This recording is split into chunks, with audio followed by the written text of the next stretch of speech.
Humanos. Por la Comisión Interamericana por ahora, porque parece que la Corte también tendría velas en ese asunto. Sí, y más que suficiente, digamos. Sí. Es una de las máximas instancias cuasi jurídicas de derechos humanos reconocida por todos los estados americanos. Así que no estamos hablando de cualquier cosa. Claro.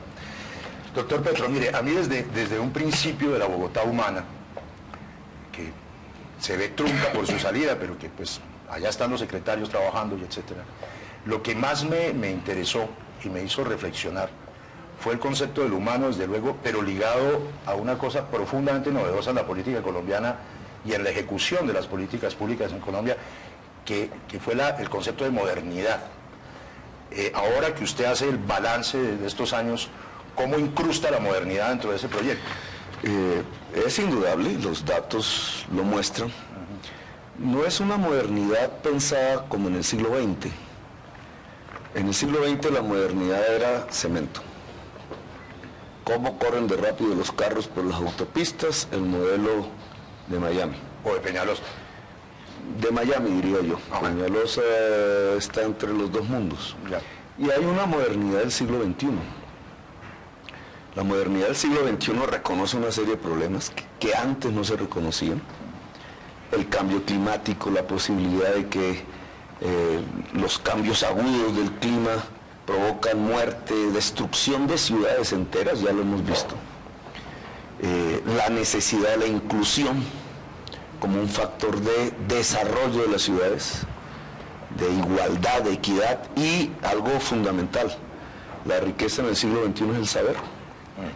Entonces ya no es cómo conduces tu carro a alta velocidad como nos mostraban en el siglo XX, sino cuánto sabes, qué competencias tienes para resistir el siglo XXI, cómo construyes riqueza colectiva a partir de una especie de cerebro colectivo, que es la suma de cerebros individuales que tienen que estar alimentados, y que si la ciudad no brinda esa alimentación, que es el saber, pues son ciudades que mueren, como Detroit. Detroit era la gran ciudad del siglo XX.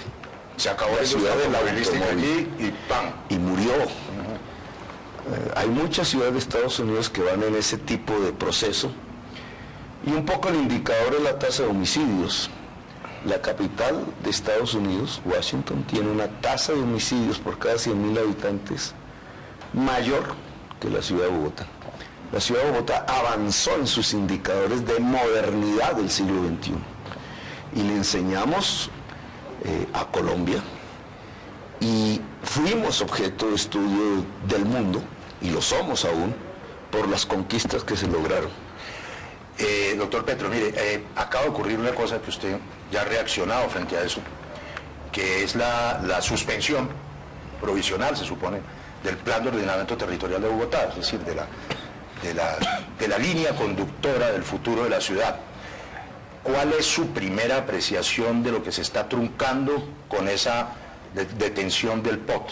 Y evidentemente enlazándolo con el problema de la ampliación de la frontera, de la construcción de la vivienda, al contrario de lo que usted pretendía, que era redensificar los centros para las gentes de los escasos recursos. Es lamentable, digamos, la magistrada García, que no sabemos cuántos magistrados han firmado ese auto, estamos a la espera, pero la magistrada García creo que no tuvo en cuenta valores fundamentales como la vida. El POT lo había ordenado el mismo Consejo de Estado y lo había ordenado el Congreso de la República en el año 2012. Debe orientar el desarrollo de las ciudades a disminuir el riesgo en virtud del cambio climático. Y eso fue lo que hizo este POT, que aún es vigente. Modela la ciudad de tal manera que pueda ser una ciudad que se adapte al cambio climático en condiciones de equidad social, de disminución de la segregación y productora de espacio público, que es esencial para que la juventud no se encamine hacia la violencia. Al principio había toda clase de oposición. Dijeron que se iba a caer la construcción, que iba a ser una catástrofe, que era improvisado, que no tenía estudios técnicos. Después se asombraron porque era objeto de estudio de facultades de urbanismo de Harvard, por ejemplo. No entendieron por qué me invitaban a Harvard, pero era por eso, porque habíamos expedido un POT que le estaba dando una respuesta a las ciudades en el mundo, en una gran discusión que hoy existe. Medellín ahora, la semana entrante, va a ser el escenario del foro mundial urbano, que tiene como discusión central el que respondía al POT de la ciudad de Bogotá.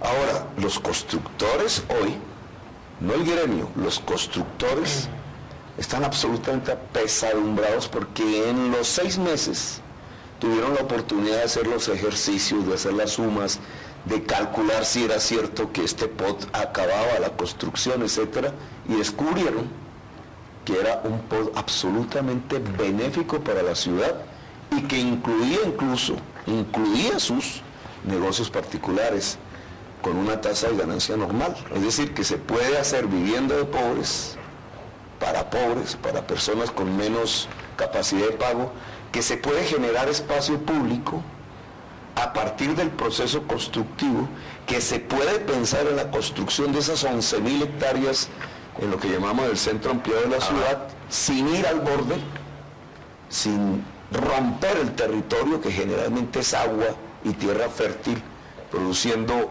una insostenibilidad en el mediano plazo, y que aún así ganaban normalmente, y hoy son defensores del POT.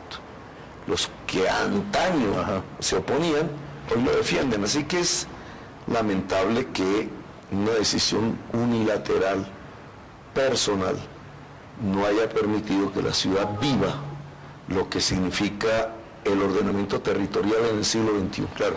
Ana María, entrémosle a temas precisos y contradictorios. El tema formal de su destitución obedece puntualmente al tema basuras. ¿Qué modelo de basuras le deja su alcaldía a esta ciudad?